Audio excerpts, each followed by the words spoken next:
Assalamualaikum warahmatullahi wabarakatuh. Hari ini kami akan menceritakan kisah rakyat iaitu Puteri Gunung Ledang. Puteri Gunung Ledang atau lebih dikenali sebagai Raden Puteri Rana Kumalasari atau nama singkatannya adalah Puteri Siti Jamilah berketurunan Majapahit. Tetapi terdapat segelintir masyarakat yang menyatakan bahawa beliau merupakan puteri raja daripada Jawa. Beliau telah dihantar ke Pulau Besar Melaka untuk mendalami ilmu agama.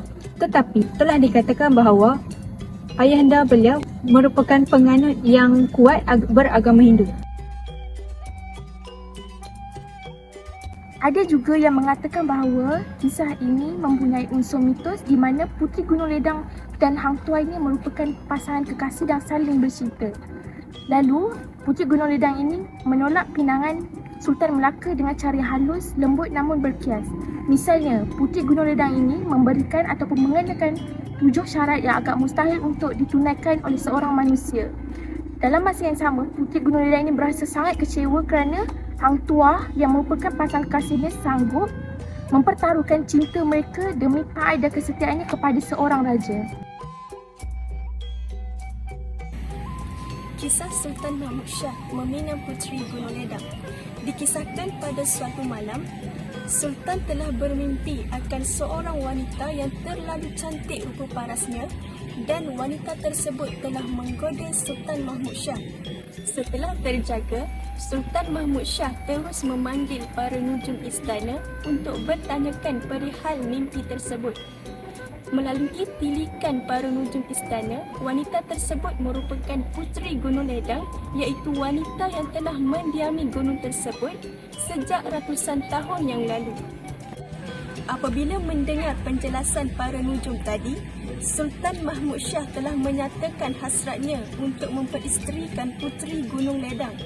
Oleh hal yang demikian, Laksamana Hang Tuah, Sang Setia, Tun Mamat dan beberapa pengira istana yang lain telah mengadakan rombongan untuk meminang Puteri Gunung Ledang serta membawa segala kelengkapan peminangan untuk dipersembahkan kepada Puteri Gunung Ledang. Setelah selesai menunaikan solat subuh, mereka pun berangkat menuju ke Gunung Ledang. Semasa dalam perjalanan, Hang Tuah tidak dapat meneruskan perjalanannya kerana faktor usianya yang telah tua. Oleh hal yang demikian, hanya Tun Mamat dan beberapa orang pengiring sahaja yang berangkat menuju ke gunung tersebut. Di sana, Tun Mamat telah disapa oleh seorang perempuan tua dan beliau telah menyatakan hasratnya. Setelah mendengar hasratnya itu, nenek tua tersebut telah menyatakan beberapa syarat yang perlu dipenuhi sekiranya Sultan mahu pinangannya diterima. Setelah pulang daripada Gunung Ledang, Tun Mamat dan Hang Tuah bersama rombongannya turun daripada gunung. Apabila sampai di kaki gunung, Tun Mamat ditinggalkan oleh Hang Tuah kerana Hang Tuah tidak mahu melihat Puteri Gunung Ledang berkahwin dengan Sultan. Dan beliau juga mengetahui bahawa Puteri Gunung Ledang itu menolak pinangan Sultan secara berkias dan lembut. Okey, setelah sampai ke istana, Tun Mamat pun memberitahu kepada Sultan bahawa Puteri Gunung Ledang memberikan 7 syarat kepada dia untuk meminangnya. Antara syarat-syarat yang diberikan adalah, dan untuk urusan peminangan, kumpulkan semua celik-celik pandai di Melaka ini. Syarat-syarat peminangan yang diterima. 7 sulap kata semuanya. Pertama, air mata dara yang tidak berdarah. 7 tempayan banyaknya. Jawapannya, 7 tempayan air mata anak dara sunti. Kedua, pinang bukannya kahwin kerana tidak tua, merah darahnya. 7 tempayan banyaknya. Jawapannya, 7 tempayan air pinang muda. Ketiga, merangkak bebas di dataran, darah juga kehendaknya. Sifatnya, 7 dulang banyaknya. Jawapannya, 7 dulang hati hama. Keempat, terbang bebas di udara, darah juga kehendaknya. Sifatnya, 7 dulang banyaknya. Jawapannya, Ketujuh, dulang hati nyamuk. Kelima, darah putih rakyat untuk menambat darah kuning dari tapak ke tahta. Jawapannya, jambatan perak dari Melaka ke puncak Gunung Ledang. Keenam, darah merah rakyat untuk menambat darah kuning dari tapak ke tahta.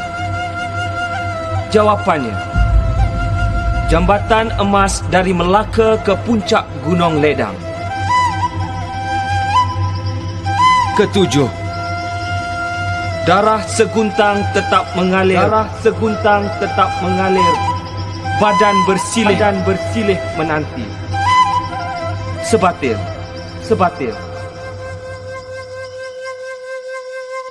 Jawapannya, Darah Putra Beta.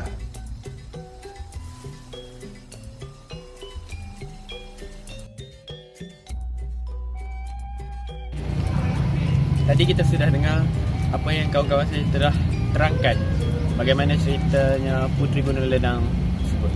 Seterusnya saya akan menerangkan apa yang saya dapat ataupun teladan daripada cerita Puteri Gunung Ledang ini.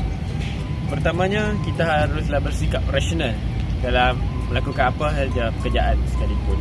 Sebagai contoh, Datuk Bendahara yang memilih untuk menjaga hati Hang Tuah, pada masa yang sama melaksanakan tugas yang diberikan Sultan, iaitu menghantar rombongan untuk melamar Puteri Gunung Ledang. Dan yang keduanya, kita haruslah taat kepada pemimpin seperti mana Hang Tuah yang punya ketaatan yang sangat hebat, iaitu taat kepada Sultan Melaka. Meskipun ketaatan itu juga akhirnya yang menyakitkan hati dia sendiri dan juga membuatkan dia memberi satu pengorbanan yang sangat besar pada negara dia sendiri. Dan yang ketiganya, daripada cerita ini mengajarkan kita apa itu erti pengorbanan yang telah ditunjukkan oleh Hang Tuah dan juga pengorbanan yang telah ditunjukkan oleh Puteri Gunung Ledang, iaitu mengorbankan perasaan cinta mereka demi keamanan negara Puteri Gunung Ledang itu sendiri dan juga negara Melaka itu sendiri. Teladan yang kita dapat perolehi daripada cerita Puteri Gunung Ledang ini adalah kita janganlah mementingkan diri sendiri. Hal ini dikatakan kerana orang yang mementingkan diri sendiri ini akan menyebabkan orang yang hidup di sekitarnya akan mengalami kesusahan. Hal ini dapat diperlihatkan di mana kehidupan rakyat di semasa pemerintahan Sultan Mahmud Shah adalah sangat sengsara. Hal ini dikatakan kerana rakyat di pemerintahan Sultan Mahmud Shah dipaksa dan dikerah untuk menunaikan permintaan Puteri Gunung Ledang.